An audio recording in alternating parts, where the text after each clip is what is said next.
Welcome to my channel, Custom Scrapbook Design by Christy. Today I am sharing with you a calendar project that I am working on, and I will be sharing probably at least 6 more videos throughout the year working on this calendar. So this calendar is a kit that is put together by Simple Stories, and I will link it down below for you. I do have some available on my website if you want to follow along with this little project with me.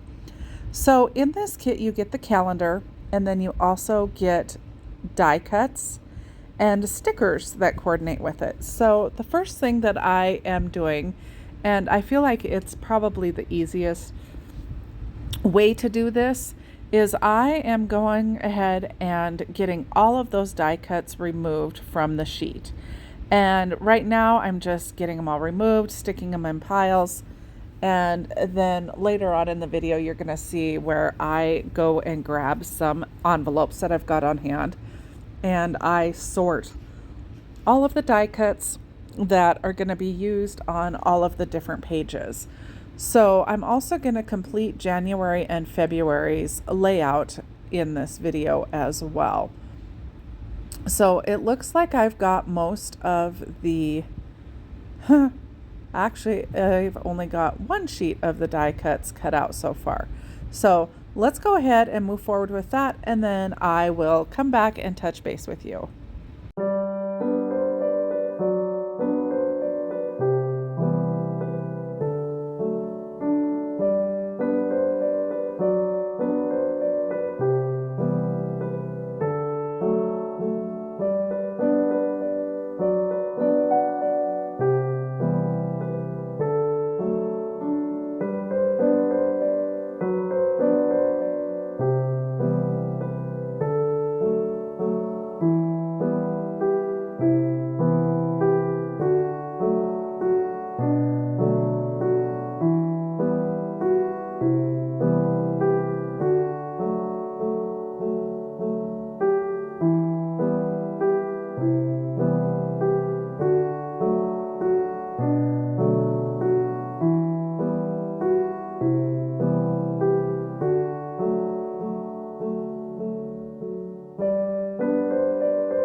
As you can see here, I've grabbed the envelopes, and I did start with March, mainly because I am going to complete January and February's layout next. So I didn't necessarily need to get those put in the envelope.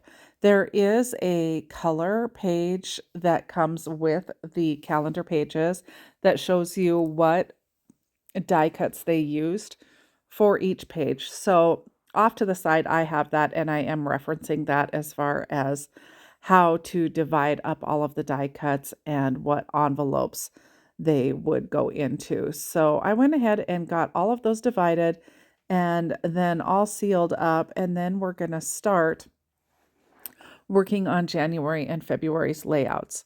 So also for these, I did use the templates that Simple Stories has for a quick and easy way of arranging your photos.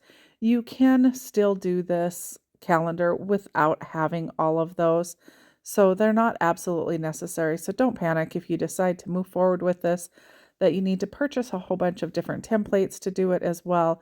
You do not. It's fairly easy to do without the templates, but they are really nice to kind of have on hand. I will link those below along with the calendar for you. So let's get started. I pulled all of the January die cuts, set them to the side, and then so in this kit, you do have a sticker sheet as well. You do have the numbers for all of the days. I'm not going to lie, that is a bit of a tedious process, putting all of those onto the calendar and getting them straight. But I am doing this calendar for 2026. I'm taking photos from 2025, like my favorite photos from the month, and I'm going to use those at the top there. And then, so I did look up the calendar to see how the dates needed to go so that I could get my dates on there correctly.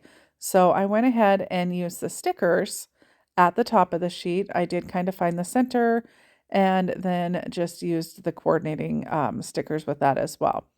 I did pull in some sheets of the Color Vibe cardstock, and I did kind of follow the template that they had drawn out on the sheet that comes in the calendar kit. You saw I kind of traced that template. Now, the photos is where I ran into a bit of an issue. I had more than 4 photos that I wanted to use with mine. So in a bit, I'll show you what I did instead. So with those die cuts coming out, you know, all being hooked inside that piece of paper, sometimes they have just that little knob on them. And so I went back and with my scissors just kind of removed anything that was like a little knob of paper sticking on there. So there's my base. And we're going to go ahead and add the die cuts to it. Next month, I may just do this live with you and not sped up and kind of talk you through the process even more so. So if you guys want to do this with me, be sure to grab your kit and get your January and February done, and then we will work on March and April at the end of April or the first part of May. So back to the photos, I think I missed telling you in January, I split the 4x6 photo up into 2 smaller photos. I think I cut my 4x6s down into 2 3x4s and then cut off 1/8 of an inch off of both of them to make the spacing for the mats work. So hopefully I'll have a photo at the end where you can maybe get a little bit of a better look at that. Now, February's, I did pull in another piece of that Color Vibe. I'm going to be using that throughout. I like that for the nice bit of contrast. I also am inking everything. If you follow me at all, you know I love my inking.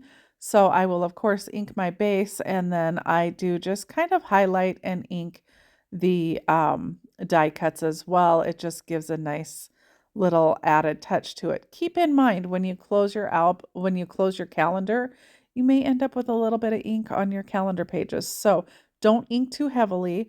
And if the thought of that scares you, put a piece of paper in between each one, or don't ink. Either way, you know, inking is not absolutely necessary. So again, we used, oh, this is the one that I split the template up. So this is where I split the photos.